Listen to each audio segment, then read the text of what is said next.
Okay, so in this video, the first part will be a tutorial on the basics of darning, and in the second part, I'll be going over some of the history of darning and why I'm doing a project on it in an environment and sustainability class.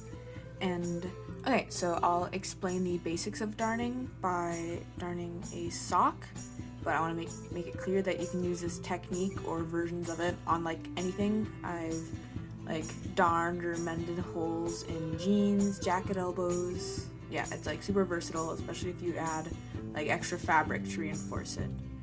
Okay, so for materials, the most basic things you need are like a pair of socks with holes in them, some thread to do the darning with, something to stretch the sock over, a needle and scissors, and I'll go a little more depth on each of these things later in the video. Okay, so to start, you need to stretch the sock you are darning over something so that the spot is more visible and so the patch you're making doesn't shrink the fabric too much. I normally like using a glass jar because that is like easy to transport, but I don't really have any glass jars right now, so I have an empty bottle of lotion. That's fun. So you want to put the sock on it so it's all stretched out. You can see like the hole right there. And yeah, you want to put it on this way, so like right side out, because if you put it inside out, then the knots end up on the inside of the sock, and that's like uncomfortable. Okay, and then you want to figure out what you're gonna use to darn it. So the material, and it's kind of hard to see the thickness, but it's not like super thick, but it's like a decent thickness. So I'm just gonna use some embroidery thread. This is just like basic embroidery thread. I don't know if I'm going to use this exact color, but it's just embroidery thread. And then you are going to want a needle, and the needle has to be thin enough so you have like a lot of dexterity to move it in and out of the fabric of the sock, but you also want it to be like the eye of the needle. So I'm get it in focus. Well, I do not know if this is going to focus. Might have to insert a picture. You can kind of see it. Yeah, you want the eye of the needle to be big enough that you can fit the embroidery thread through. And if it's like a really thick fabric and you're using yarn, then you're gonna want a way bigger needle so you can fit the thread through it. Okay, so I'm going to thread the needle now. So you can see the end of this thread, it's kind of frayed. Yeah, so yeah, if the end's like super frayed, you can just cut off the end. Okay, there. I got it threaded. So then you want to get a pretty good amount of thread. Like it takes a lot more than you'd expect. And then you want to tie a knot or two at the end of this piece of thread.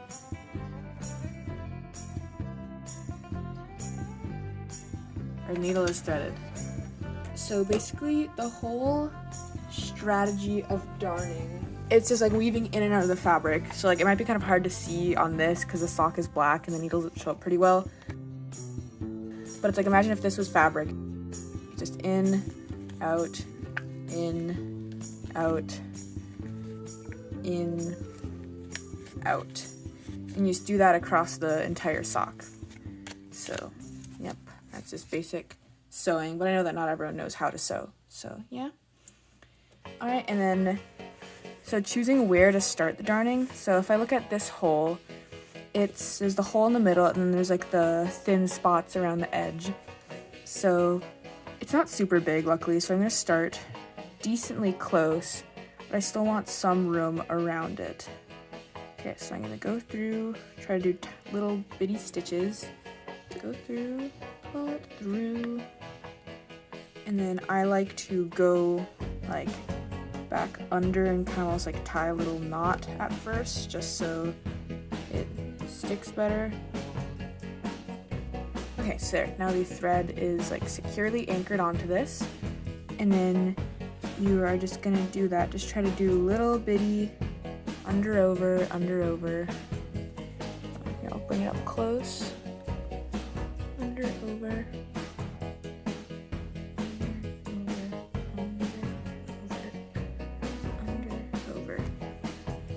Yeah, you can do a couple, and then you want to pull it through. And I can tell from this one that I went under too much, so I need to do some more over. Because like you see right here, there's only like little bits of the fabric going over it. So I'll keep that in mind as I continue.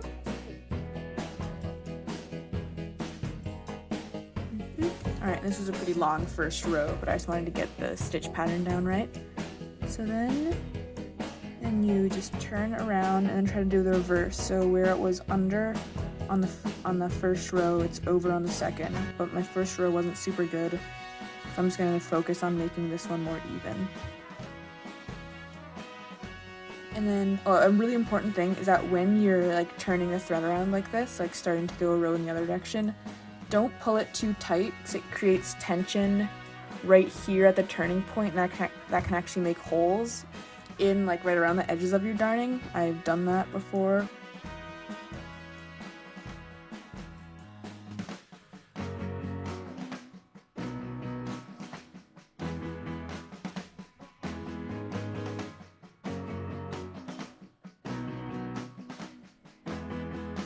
You just keep going back and forth.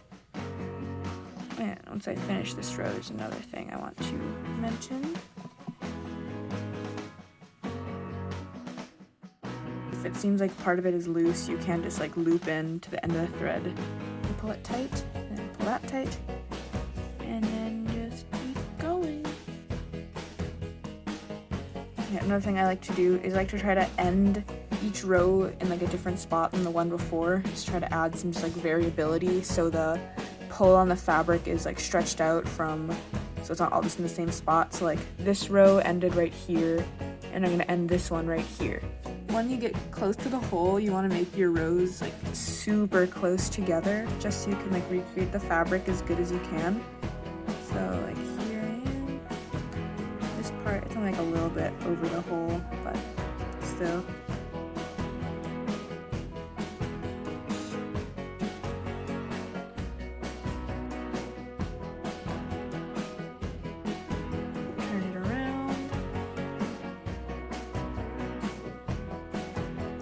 So you just want to snag all these really thin threads to kind of keep everything anchored.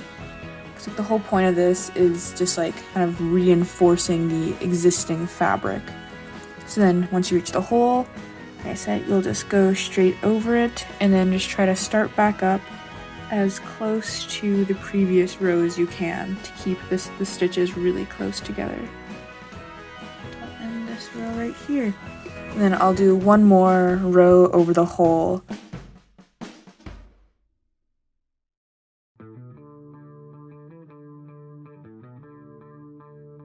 And it's okay if like your stitches, if there's like a little bit of looseness, it's better for it to be like a tiny bit loose than tight. It's like in the wash, everything tightens up, and like you'll probably have to end up snipping off the ends because it'll just be like loose and hanging out. So here is the ending of a thread. This is a little smaller than I normally like to end at, but it just happened to be at the end of the row. So you want to snip it and then loop your needle through here so you don't lose it. And then you can just use like the same color thread and rethread your needle, but I like to have like a different color. Like if you're having trouble like threading it, you can probably just Google how to thread a needle. Like there's a billion different ways. I don't like to tie a knot when I'm rethreading so I like to have like as few knots in the fabric or in the thread as possible, just because you can feel them under your foot and they're kind of uncomfortable. So when rethreading, make sure you don't suck up the old thread with it. You want to, okay, so get it, so they're about the same length, and then you'll just tie these in a knot. So instead of tying each of them in their own separate knot, you'll just tie these, and then there's fewer knots in the thread, and also it's just like more secure in general. So yeah, although generally like the security of the thread isn't a super big issue because this like weaving pattern kind of lends itself well to helping stuff stick. So yeah, and then you just keep going as usual. Pretty simple.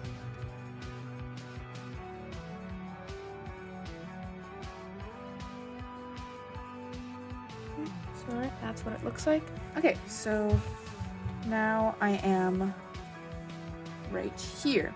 So then I feel like this part's a little bit easier. It's a little bit easier to tell what you're doing. You want to go like over one thread and then like under the other. And then in cases like this, sometimes you just have nothing. Yeah, so it's like what you were doing with the fabric, except now you're doing it to the thread and the fabric. And then again, you want to like start and stop in like different places so you get some like, can spread out the tension of the thread. Yeah, and this is what really makes like the patch, because it's like, that's the way like fabric is made, just like weaving or knitting. It's like you're just basically making whole new fabric.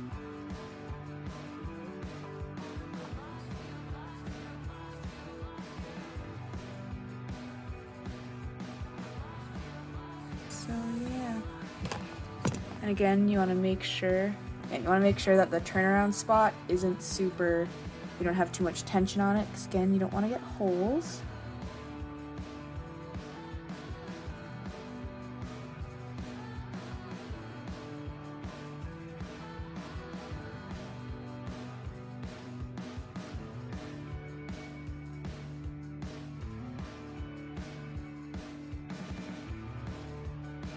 Yeah, this is the really fun, tedious part. So it's like genuinely, just like try to pick up individual embroidery threads with your needle. Alright, I'm just about done. I think I'll do like one more row.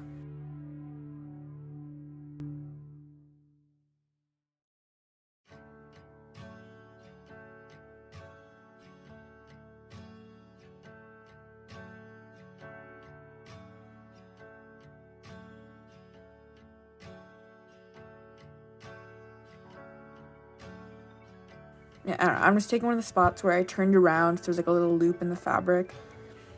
And then I am sort of threading my needle through that. Oh, don't let it get twisted. And then snipping that right here. And then using the needle to pick out one of the threads from the loop. Okay, there. So now I have one piece under, one piece over, and then I'm just going to tie a knot in this to end it off.